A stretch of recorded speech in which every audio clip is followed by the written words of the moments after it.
Honorable and distinguished guests, delegates, ladies and gentlemen, with all protocols observed, namaste and good evening.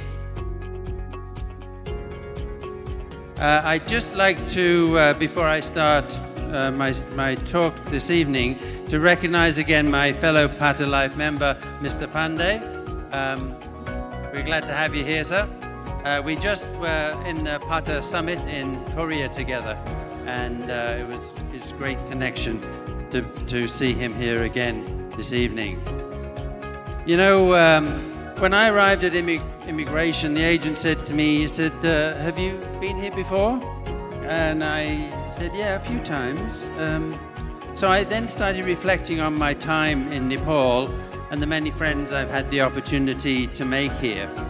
Actually, one of my first roles with Pata, just as a member, was at the Pata Adventure Travel and Responsible Tourism Conference in Martin Pokhara in 2011. The theme then was doing well and doing good.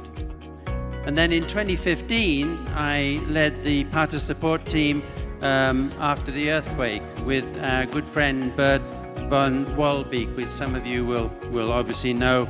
And in 2017, as chair of Pata, it was my honor to be at the initial HTM. So it's always good to come back.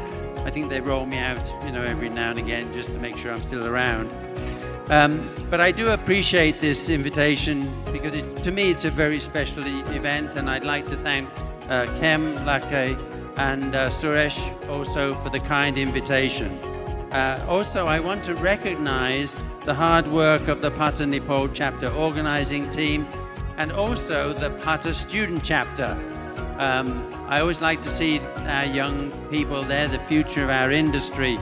So I'm happy to see them also here doing their good work. Today I was very taken by the passion of the presenters and those in the room. And that's what I enjoy about coming to this event, because the energy that it gives off, and we all contribute and we all participate in that, and we all gain from that energy. And I always learn something new whenever I come here. So even at my extended age, I guess I can still learn a few things. But I want to talk about this passion and purpose. I have a couple of passions in my life. Obviously, the Pata Foundation is one of them. I also know there are a number of Rotarians in the room that I met today. I'm a fellow Rotarian, and we're always looking about how we can use our vocation for good as well. All right, so there is a theme here, and I think how we can do our businesses a bit differently, and from some of the speakers even today, we learned how they're giving back to the community. They're doing business, and to be honest with you, in my business, I'm in hospitality, I've been in the business all my life, I love my business. But I also realize that if I'm not profitable, then I'm not sustainable, and then I'm not around to do the good work. So I run a profitable business, and I don't shy away from that. So I can be sustainable, and then I can go and do the good work. So today I'm going to share a little bit about the Pata Foundation. And we're celebrating, Pata is celebrating 75 years this year. This is our celebration. You'll see I'm wearing the pin, the 75th year. It's not my birthday. It actually is my birthday, but that's another story. So today I want to show you what we're going to do in terms of the Pata Foundation and how we're trying to rebuild the impact, and particularly in the communities that we work with. So rebuilding for impact is our theme for the Pata Foundation. I'll go back one. So we all say that Pata is developing the industry. We're here to support the industry to make sure we have a good, profitable business, a good tourism economy. But for me, the Pata Foundation has always been the heart of Pata, right? And we're trying to build a meaningful economy, but we're also trying to bring the meaningful into the life of our industry. So, I'm doing this too quickly. over the years, we've been around for nearly 43 years now. We've raised over $1.3 million. We've done 132 projects, 144 scholarships in 38 different countries. So we've been quite active. We went a bit quiet, to be honest with you, a bit of a hiatus over the COVID situation, as many businesses and organizations did. But now we want to restructure and bring back our Pata Foundation work. So this is the framework that we're building. This is what we want to achieve in rebuilding the Pata Foundation. We want to work more closely with our chapters and our student chapters. This is the lifeblood for me of Pata. That's why I come to these events. That's why I've reconnected. I've also reached out already to our Pata chapters and student chapters to reconnect and get the energies flowing between us. We are creating a fund, a centralized fund through the Pata headquarters, and we will then be starting to look at ways that we can use those funds to be constructive and to help our chapters to build their different projects in their communities. And also we want to build models and a database, a bank of these sort of models that we can share with other Pata chapters and student chapters to help them to build their new projects and new ideas and share that information. In the Pata Summit this year in Korea, we were sharing a lot of different programs, and also we had a youth forum. We have a youth forum every year at the Pata Summit where the university students of our Pata student chapters get together and share their projects. And it's really inspiring to see these young people who are going to be, as I say, our future in the industry. So this is our new board of trustees. Some of you will know some of these faces here. Obviously, that's myself. Our vice chair is Simon Lloyd, who is with the Dean of the Dusit Thani College in Bangkok. Past chairman of Pata Hirankure from Sri Lanka. Past chair Sarah Matthews, also a trustee, and a past secretary treasurer Stephen Pierce from Vancouver, Visit Vancouver. We also brought some younger members in, Chi Lo, who some of you may know was heading the sustainability program at Pata in headquarters for many years, and one of our industry members, Gary Cheng from Klook, also based in Hong Kong.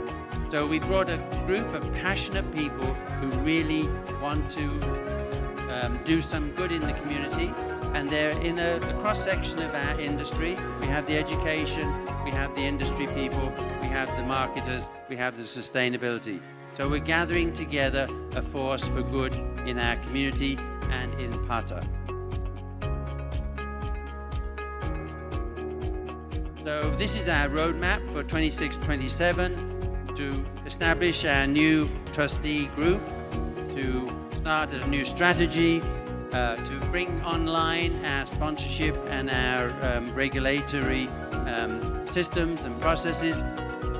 I'm now attending a lot more of the events, and so are our trustees, so that we can share what we're doing with our constituents, our members. That's one of the reasons I'm here tonight, to share with you and to get the feedback and to get that connection really working. We want to develop more programs within our chapters and our student chapters. And then we're going to reinvest our monies and our funds into the different countries and the different programs that we can support. We do have, and I'll show you this, we do have some funds already, but we still need more. To be honest with you, the number of grants that we've given out, and we've been already asked to submit proposals or receive proposals from are quite a number, so we want to do some fundraising. We're going to do it slightly differently than before. We're all volunteers. We're reducing the costs associated with the foundation, with the trustees, We are working with the headquarters. I want to give a big shout out to PATA headquarters, to Noor, the CEO of PATA, and his team. They've been very supportive in setting up the trustees and the PATA Foundation. We have started a direct internship for the PATA Foundation, which is a new position within PATA, working with our student chapters again. And we want to make sure that every dollar raised goes into the projects, that goes into the communities, that help support our members, our industry, our chapters, our student chapters. So again, this is the next 6 months. We're trying to manage expectations. As I say, we all have day jobs, to be honest with you, but we are committed to support the foundation, to build it bigger and stronger, and to help our members and our community. So these are the things that we're working on now. And finally, so I'll just go back to that one. So if anybody in the room would like to support the PATA Foundation, that would be very much appreciated. We are working now with some industry partners and sponsors that have already indicated they're interested to fund some of these projects.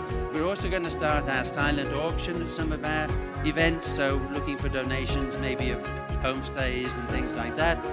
And we want to see how we can better fund our projects.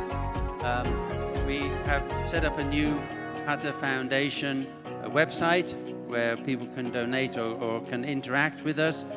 You will see that we've actually gone back to our original PATA Foundation branding because we really want to bring more alignment with PATA and our chapters and our student chapters. This is our website. It's still work in progress. So much in progress. There we go. There's a QR code. It'll take you to our website, and you can connect with us there. As I say, we're looking to build more momentum and more information. So I hope that's been useful. I hope that we can interact more. I'm around for the next few days. Happy to discuss opportunities with you, either proposals that you think are well relevant to your community and how we may be able to help and support you. Thanks to the PATA Nepal chapter for their support. It's always a pleasure to come and spend time with my friends here in Nepal, and I appreciate the time that you've given me to say a few words, and I hope it's been interesting for you. Thank you.